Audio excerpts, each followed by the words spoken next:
Bueno, bienvenidos todos nuevamente a esta sala 2 en nuestro tercer encuentro iberoamericano de genealogía e historia.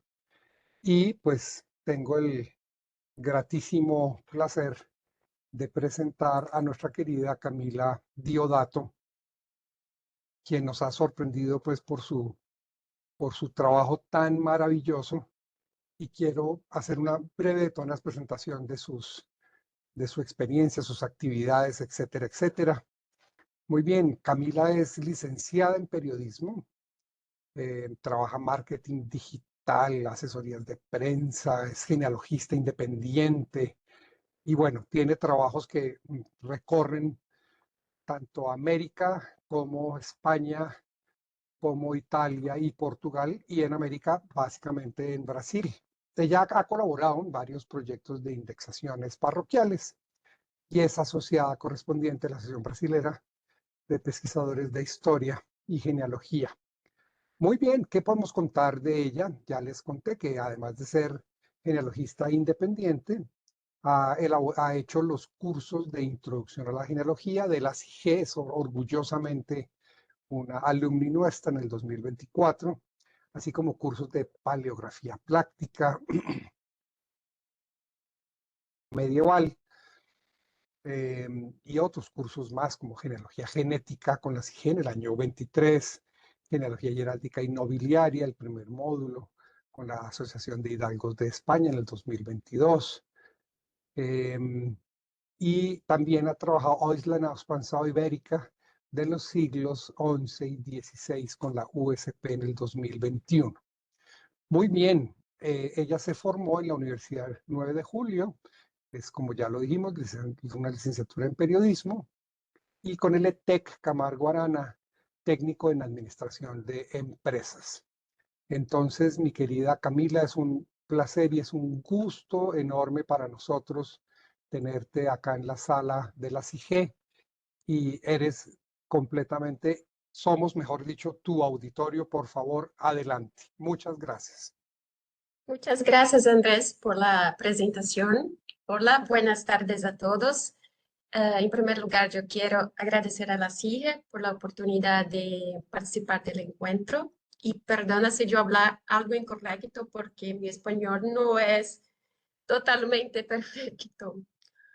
Yo voy a compartir mi pantalla. ¿Pueden ver a todos? Está viéndose perfecto, sí, señora. Ok. Hoy yo voy a compartir un poco sobre la historia de migración de mi familia, que sale de Lorca con destino a Brasil en principios del siglo XX, que es la historia de la familia de mi abuelo materno, y es también la historia muy similar a muchos de otros inmigrantes españoles que van a Brasil. Brasil, entre los años 80 del siglo XIX y las primeras décadas del siglo XX, recibió más de 500.000 españoles y muchos de ellos migraban junto con sus familias. A veces eran familias numerosas. Hay casos que algunos migran una parte de la familia para conocer el país y después llega la otra parte, que es lo que ocurrió con mi familia, que viene a Brasil en 3 vapores. Y la historia empieza en la ciudad de Lorca, que está en el suroeste de la península ibérica, en Rayo de Murcia, y que se limita con la provincia de Almería. Y dentro de Lorca hay varias localidades rurales y una de ellas se llama Purias, que está ubicada en las orillas de la Sierra de Almenara, de Casquilla. Y es en esa localidad que nace y vive la mayor parte de mis ancestros, a pesar que hay momentos que ellos también viven en Campo López, que está en Carrasquilla, en La Escucha, que es al lado de Purias, en Puerto Adentro, que es de Puerto Lumbreras, o entonces en Pozo de la Higuera, pero el lado de Pulpe, en Almería. ¿Y quién son los inmigrantes? ¿Quién son mis familiares? Son 51 personas españolas que pertenecen a 8 familias que salen de Lorca entre 1912 y 1913, que es el periodo que São Paulo recibió la mayor cantidad de inmigrantes españoles. ¿A qué ellos se dedicaban? ¿Cuál es el parentesco de ellos? ¿Por qué ellos emigraron? Aquí solo hay foto de algunos, porque no tengo de todos. Y primero yo quiero hablar cuál es el parentesco entre esas 51 personas. Antonio, Pedro y Juan Díaz Pelegrín son hermanos y hijos de Catalina Pelegrín González y sobrinos de Antonio Díaz Miñarro.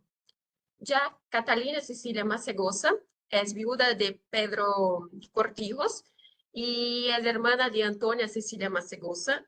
Ellas son parientes de María Sánchez Sánchez porque la abuela materna de ellas, Antonia Sánchez, era hermano del padre de María, que era Francisco Sánchez Rubio. Y María, por su vez, es tía de Manuel Sánchez Navarro, que es hijo de Juan Sánchez Sánchez. Ya Francisco Carrasco Jiménez es tío de Ana Carrasco Martínez, que es hija de Matías Carrasco Jiménez, y también tío de María Plazas Carrasco, que es hija de Rosa Carrasco Jiménez.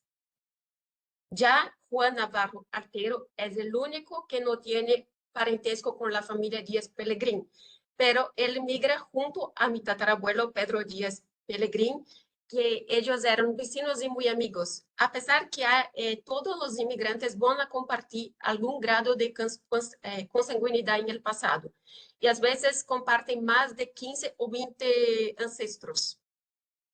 Y Juan tiene un parentesco con Manuel, porque su padre, José Navarro, es hermano del abuelo materno de Manuel, que se llamaba Manuel Navarro. ¿Y a qué se dedicaban en España? Por los censos electorales, los padrones de vecindario, casi siempre ellos aparecen como jornaleros, a pesar que hay momentos que están como labradores, pejujaleros o colonos. Mi tatarabuelo Francisco Carrasco Jiménez tenía un pedazo de tierra que mi familia contaba que plantaban pimientos, pero los demás, la mayoría no tenía ninguna propiedad. Casi todos no tenían, eran analfabetos, excepto Manuel Sánchez Navarro, que sabía leer y escribir. Pero en Brasil, algunos de esos inmigrantes que no tienen alfabetización aprenden al menos a firmar, porque, por ejemplo, Pedro, en varios momentos, él firma,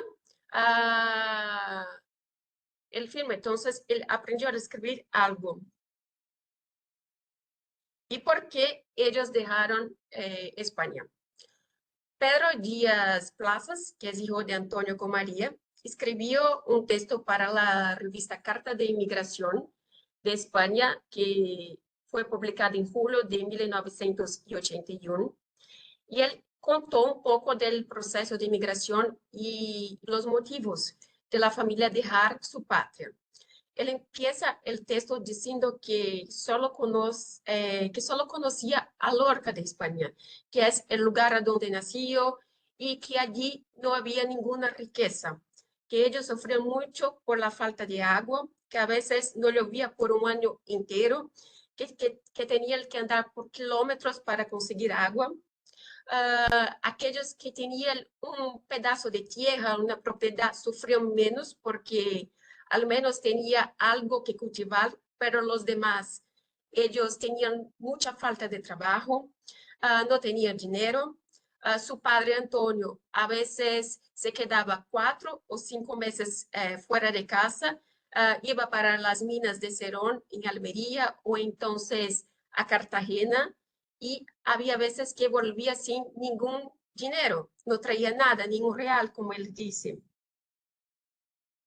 Entonces, ¿por qué ellos dejan a España? Los 3 principales motivos son la sequía, la falta de agua. Después tenemos la falta de trabajo, porque en la época España tenía una crisis y que afectaba principalmente los campesinos. Es una época marcada por un retraso agrario y económico, y también una lenta modernización Entonces las personas del campo tenían falta de trabajo, no conseguía, tenía falta de comida.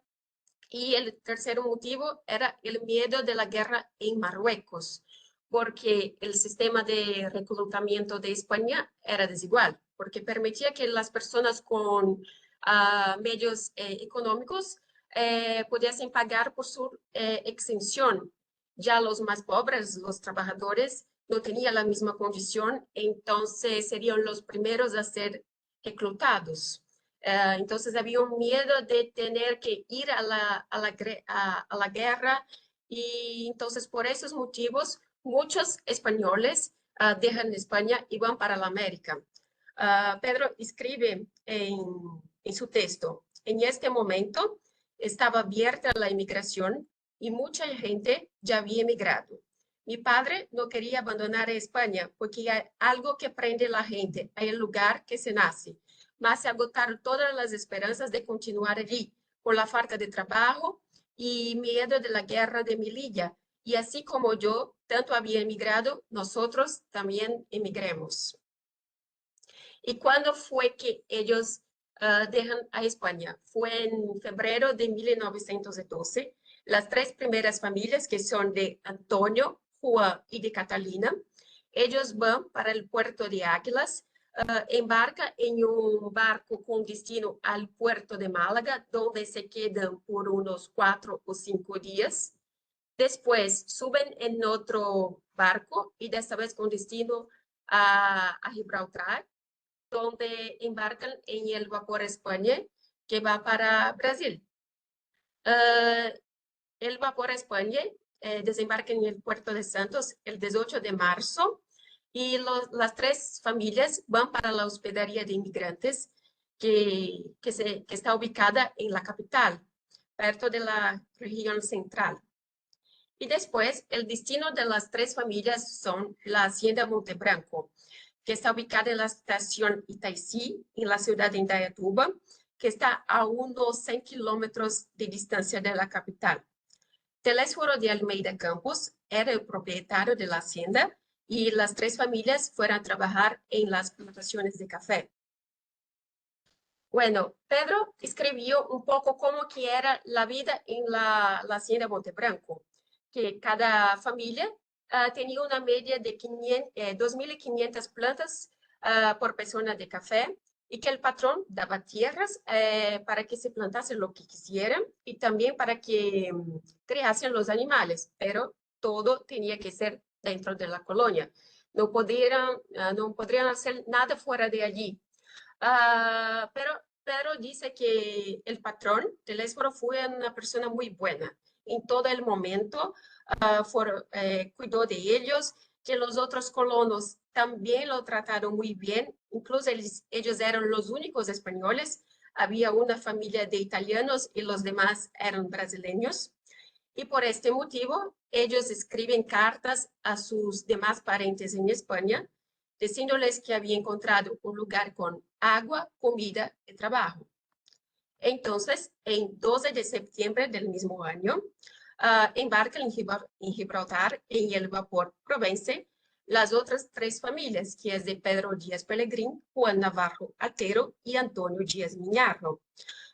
El camino es el mismo que de las otras familias. Ellos llegan el 3 de octubre en el puerto de Santos, siguen para la hospedaría de inmigrantes y después para la hacienda Montebranco. Y un año después, en septiembre de 1913, embarca en Gibraltar las otras dos familias que están a bordo del vapor España. Ellas llegan en Puerto de Santos el 3 de octubre, también pasan por la hospedaría y siguen para la hacienda Montebranco. Aquí es una parte del contrato firmado entre mi tatarabuelo Francisco Carrasco Jiménez con Telésforo de Almeida Campos, donde pone algunas condiciones del trabajo como esas familias se quedan algún tiempo en la hacienda Montebranco, pero empieza una crisis en el sector cafetalero, entonces ellos tienen que cambiar de haciendas, a veces tienen que se separar por algún momento, se encuentran en otras haciendas. Ellos a veces trabajan con café, otras veces con algodón, y se quedan entre las ciudades de Indaiatuba, Itu y Salto.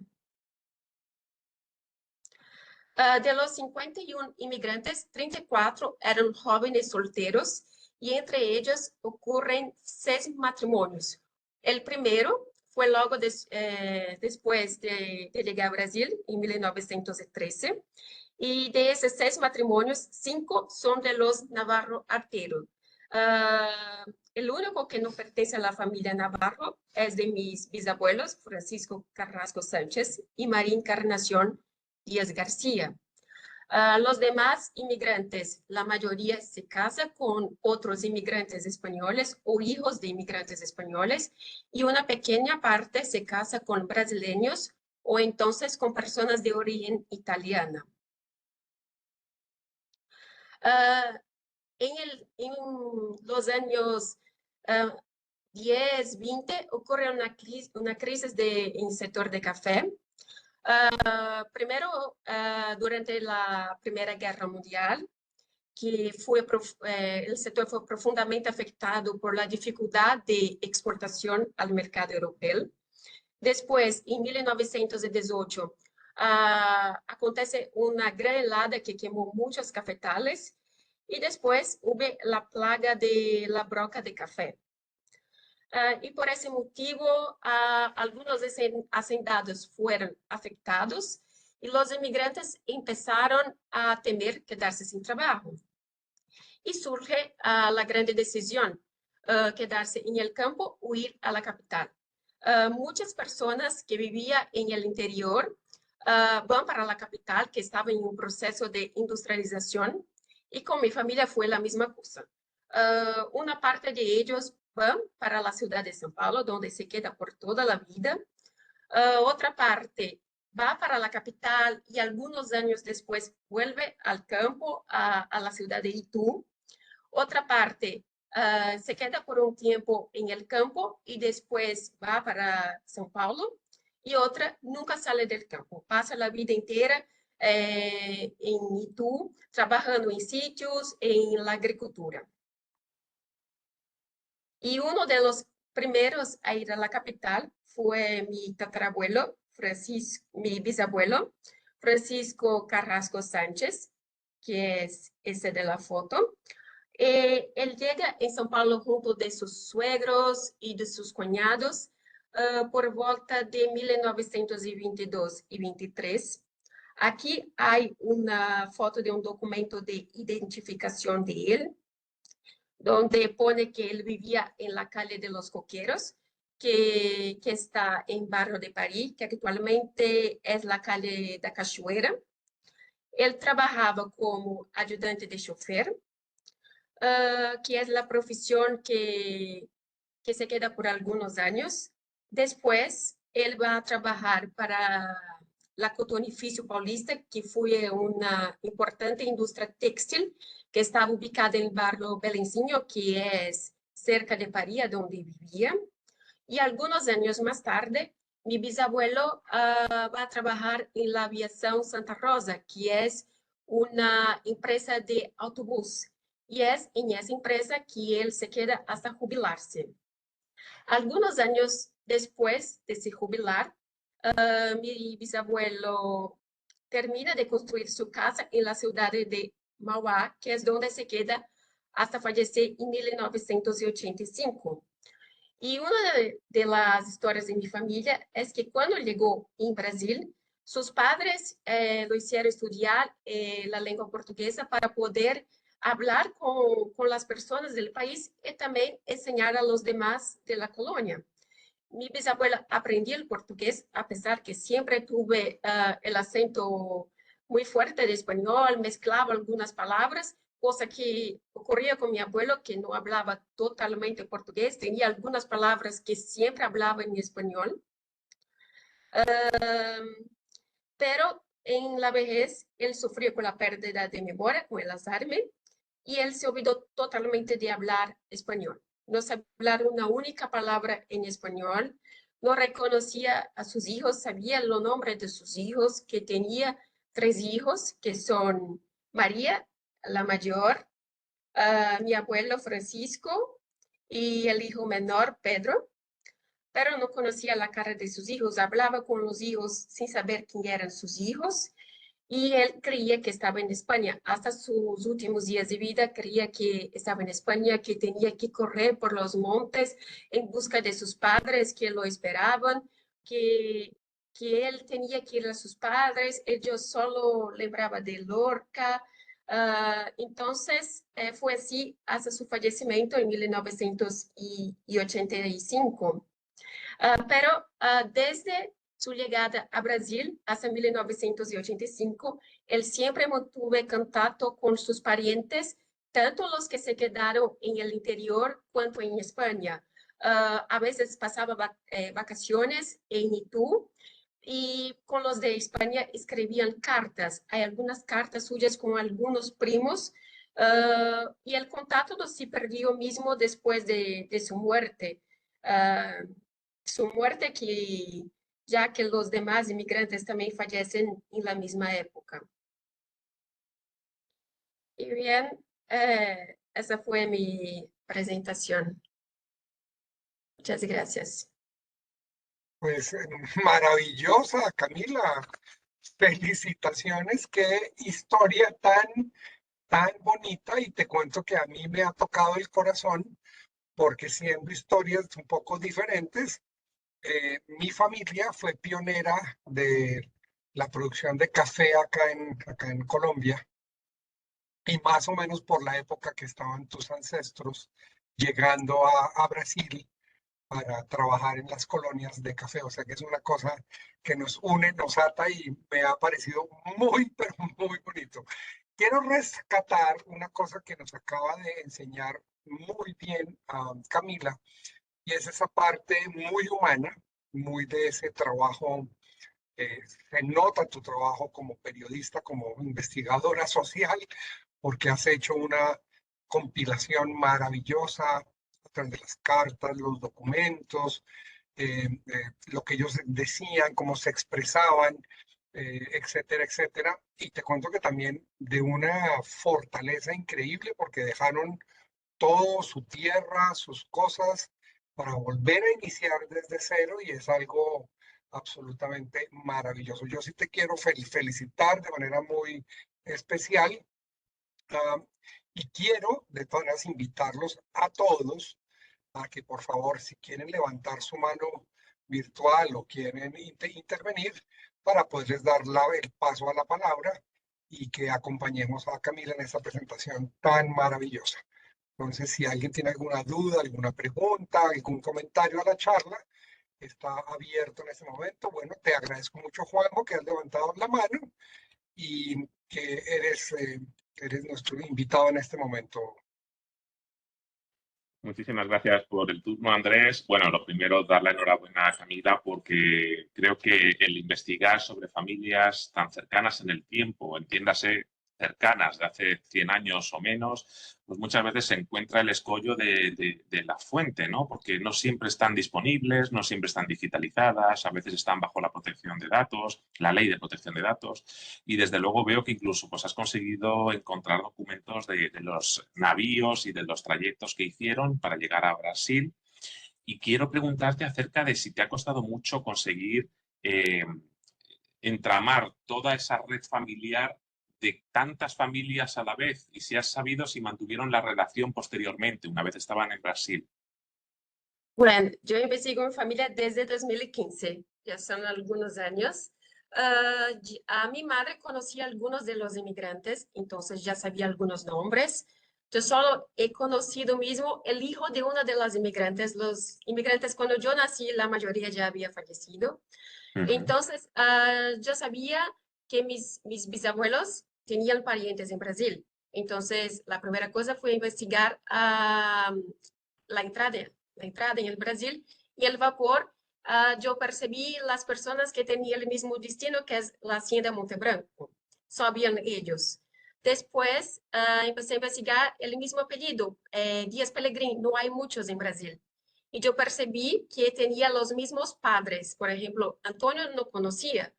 pero tenía los padres Pedro y Catalina. Entonces empecé a investigar y encontré también algunos primos que no conocía, uno de ellos que me envió la revista Carta de Inmigración y también una carta escrita por Pedro con su mano antes de fallecer. Y entonces empecé a conectar las familias y descubrí muchas de las cosas. Ellos se quedaron casi toda la vida en las mismas ciudades, entonces no fue tan difícil. Yo sabía que era Itu, Indaiatuba, Salto y São Paulo. Hubo solo dos que fueron para el Río de Janeiro, pero mi abuelo vivió en Río de Janeiro, entonces yo sabía que tenía algún pariente allí. Y ellos mantuvieron contacto por muchos años. Mi bisabuelo pasaba vacaciones en Itu, principalmente en la casa de los Navarro, que él llamaba de primo, porque después que descubrí, no sabía el parentesco entre ellos, solo sabía que era primo. Pero descubrí que 5 de los Navarros se casaron con primos de mis bisabuelos, entonces fue que descubrí cuál el parentesco entre ellos. Ujú. Muy interesante ver esas redes familiares dentro de los migrantes, ¿verdad? Que son del mismo origen y que mantienen su contacto después. Muchas gracias, Camila. Ha estado muy interesante. Gracias. Maravilloso, Camila. Muchas gracias, Juanjo, por tu pregunta. Antes de darle la palabra a Ronald, con quien tiene la mano arriba, después que tú, Juanjo, quiero leerte rápidamente, Camila, los mensajes que te están dejando ya en el chat. Muy emotivos todos. José Vergara dice que para mí lo voy a decir en un pésimo portugués, pero lo va a traducir a un mejor español. Parabéns por seu trabalho, pelo esfuerzo de falar español. Muy bien por ese trabajo que has hecho, que felicitaciones y que por ese esfuerzo de hablar, de hacerlo en español. Rosemary Moraes te dice enhorabuena, Camila. Santiago Roca Iturralde te dice impecable, Camila. Compartiré algo similar en mi ponencia más tarde, pero en este caso Argentina. Todas las fuentes documentales que presentaste son de interés. Nuevamente, muchas gracias. Desde Jones Ribeiro dice, tu historia me conmovió. Gracias por compartirla con aplausos. Y Natasha Pinedo nos dice desde Río Hacha, en La Guajira, en Colombia, un enorme abrazo y agradecimientos por compartirnos esta hermosa y valiosa información, una hermosa historia familiar. Muy bien, entonces, Ronald, por favor, adelante, abre tu micrófono. Sim, Camila, muitíssimas graças e muito obrigado pela apresentação. Una pregunta, cuando estabas investigando en el comienzo, cuando dijiste las razones de 500,000 de españoles que se emigraron a Brasil, o sea, la sequía, el hambre, pero también el tema militar, porque del lado de mi papá europeo, que venían del centro y el este de Europa, los temas que no se hablan es ese tema para evadir el servicio militar, porque no tenían los recursos como evadir el servicio militar, estar exentos de eso. Y mi pregunta es, en toda o sea, tu investigación con tu familia o quizás con otros documentos, ¿esa era la razón típica, o sea, el hambre y el servicio militar, o descubriste lo típico de Brasil en el siglo XIX, sobre todo con Alemania e Italia, es que el gobierno de Brasil necesitaba poblar el sur, Santa Catarina, Paraná, etcétera, o es diferente con España? Entonces esa es mi inquietud de esa manera. Muchísimas gracias. El gobierno financiaba la entrada de los inmigrantes, incluso españoles. España intentó bloquear eso, creo que en 1910, porque creía que los españoles estaban teniendo pésimas calidad de vida, que eran casi como esclavos, así diciendo. Pero los inmigrantes continúan a emigrar a Brasil, porque España no estaba bien. España tenía una crisis financiera principalmente para las personas que viven en el campo. Entonces, muchos de los inmigrantes salen de España por esos motivos, pero hay otros que tienen otros motivos particulares que a veces encontramos, por ejemplo, quieren tentar una vida mejor, entonces alguien que ya tiene un pariente en Brasil y no hay otro motivo, pero la mayoría, principalmente de los campesinos, los motivos son los mismos, que es la hambre, la falta de trabajo y también el miedo de la guerra, principalmente en el siglo XX. Y el siglo XIX ya es más la falta de trabajo y la hambre. Muchísimas gracias, excelente.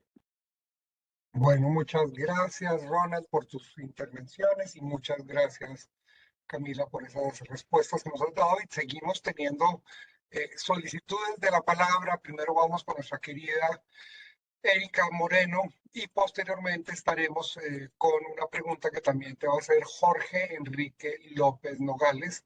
Entonces, Erika, adelante y posteriormente nos acompañará Jorge Enrique. Gracias, Andrés. Pues Camila, también es una felicitación, porque sé lo emotivo también de construir tu árbol y de que en el momento en que tú vas encontrando acontecimientos de tus ancestros, me imagino que la emocionalidad se presenta de una manera. Y también contarte un poquito la envidia que te tengo, porque en Colombia a veces es bastante compleja encontrar más información. Tú encuentras que tu ancestro, por ejemplo, en mi caso, Claudio Medina, fue un español, hijo de español, eh, pero cuando uno quiere investigarlo, no es tan fácil, no se encuentran los registros tan fácil y es bien complejo, hasta que tú encuentras que ha habido otras personas que han encontrado información de él y es la angustia de no poder saber más. eh, y digamos que mi pregunta más a todo esto es, ¿cómo te fue con esta construcción? Porque creo que el encontrar estos acontecimientos, como te lo menciono, debe ser muy emocionante. ¿Y qué dice tu familia cuando tú encuentras con que esta persona hizo semejantes cosas? Esa es una pregunta para ti, Camila. Bueno, mi familia ya conocía muchos de los españoles, entonces no fue tan difícil. Mi madre conoció varios de ellos, pero sí, nosotros no sabíamos cuál era el parentesco de todos, entonces saber un poco más fue algo muy especial, porque no sabía que eran 51 inmigrantes, no sabía todos los parentescos. Entonces es algo único. No fue tan difícil porque, como dije antes, el apellido Díaz Pellegrini fue esencial para yo conocer los demás inmigrantes y después la carta de España que yo encontré con un primo. Y la familia, para ellos es algo tan importante conocer las raíces nuestras, así, saber la relación, cómo que ellos salieron de Lorca, porque no sabíamos, solo sabíamos que ellos eran del campo, que sufrían, pero no teníamos idea. Entonces, a lo largo de la investigación, conocer un poquito de esas historias, encontrar cada uno de las personas fue algo único. Claro, me imagino. Felicitaciones, Camila, una gran investigación. Yo me Gracias. quiero unir nuevamente a lo que nos acaba de decir Erika, mi querida Camila, muy emotivo, muy emocionante lo que nos has contado y maravilloso. Y le cedemos entonces en este momento los micrófonos a nuestro querido Jorge Enrique López Nogales. Jorge, adelante, por favor. Bueno, buenos días todavía aquí en Colombia. Yo estoy en Ibagué, una ciudad cercana a la capital, a Bogotá. A Camila, pues indudablemente unas felicitaciones, su exposición muy interesante y decirle que le agradezco de antemano que haya hablado en español y lo hace muy bien. Tiene un muy buen español, de ese esfuerzo que hizo para que nos podamos entender acá todos. Y más que una pregunta, yo lo que quiero es felicitarla por desarrollar esa historia familiar de que es la historia familiar, yo creo que del 80% de las familias del 80 o el 90% de las familias americanas.